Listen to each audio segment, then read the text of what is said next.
start out playing the guitar or learning to play the guitar, we grab single ideas and we get better at them. So we might start out in the key of G with a G power chord, C power chord, and a D power chord. And we start recognizing they're part of the major scale, and we start adding different shapes of chords, a full G, full C, full D, and we just keep getting better at making the changes and putting it together.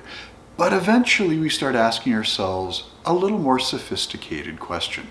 What happens if I want to play some notes along with the chord? Well, of course, the notes of the chord can be played. We can arpeggiate them, we can just use them, whatever we want to do. But eventually we start hearing about those pentatonic scales. And we start realizing that if I have a G major chord, I can play the G major pentatonic. And interestingly enough, if I have a C chord, I can still play the G major pentatonic.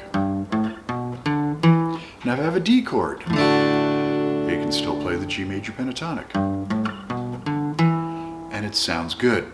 So, what we would like to be able to do is play pentatonic scales with our chords. Well, what's going to be a nice, convenient shape of the pentatonic scale to play? I only need the G pentatonic, so I'm going to play it over the G chord, I'm going to play it over the C and over the D. I just need it in a convenient place. Well, one place where we can find the G major pentatonic scale is right here. And keeps going, of course.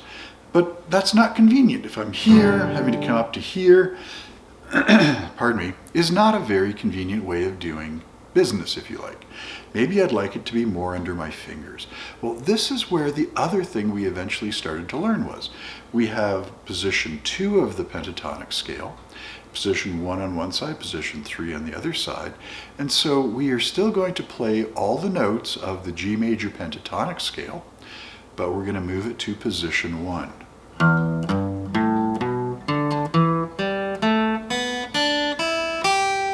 And the reason why it looks a little weird is, of course, we have the nut that we have to concern ourselves with, but we see the idea, and this is going to sound pretty good.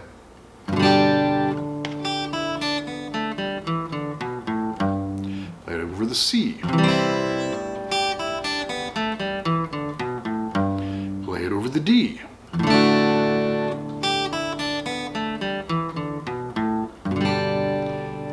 Pretty nice. So we've just put together a bunch of little ideas so that we know that we can always play the G major pentatonic over the chords of our G major scale, and certainly for the G, the C, and the D, and probably the E minor, it's going to sound pretty good. Well, why does it sound good over the E minor? Well, this is the E minor pentatonic scale. And so, of course, it's going to sound good over the E minor. And that's a pretty nice way of connecting things. But of course, there's more. What if we said to ourselves, Self, I would like to follow the chord changes in playing the different pentatonics, but I want to stay down here. That's a little more complicated. Well, how are we going to do that? Well, we know we have our C major chord in its bar chord form here, and its D major chord here. That means the position 2 for C and the position 2 for D are down here.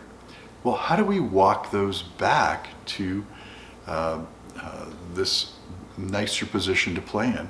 Well, we do it just like we did before. We said, hey, here's our C, our pentatonic,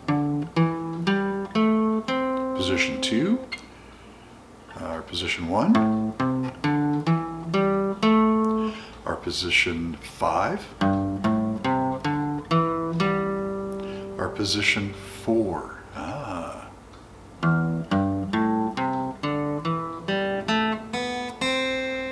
Didn't need that note. Let's try that again.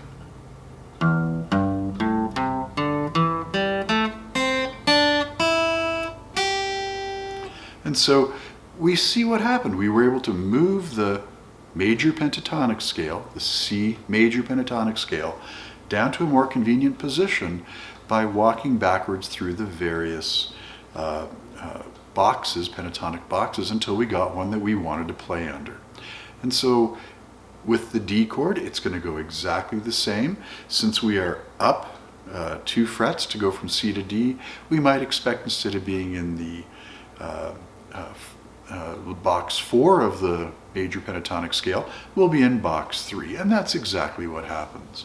And so once we're catching on now that by changing the position of where we play the pentatonic, by looking at it in a different box, we can bring everything down to a very convenient position. Now, this is definitely not a beginner concept. We're putting a lot of ideas together, not only putting chords and pentatonics together, but we're changing the way in which we commonly or easily play them. And we've certainly moved away from the box 1 pentatonic, which is where we would learn most things. So the end result?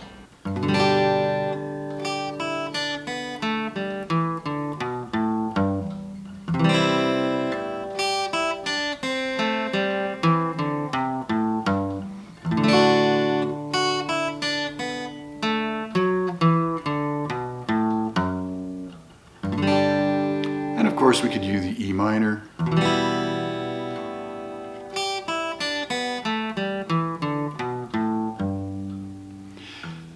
And so not bad. We've managed to take a bunch of ideas, chords, find the right notes that we can play along with those chords, and broke them up so that we're actually putting the notes that correspond to the chord we're playing into the position we're actually playing. Kind of fun, right?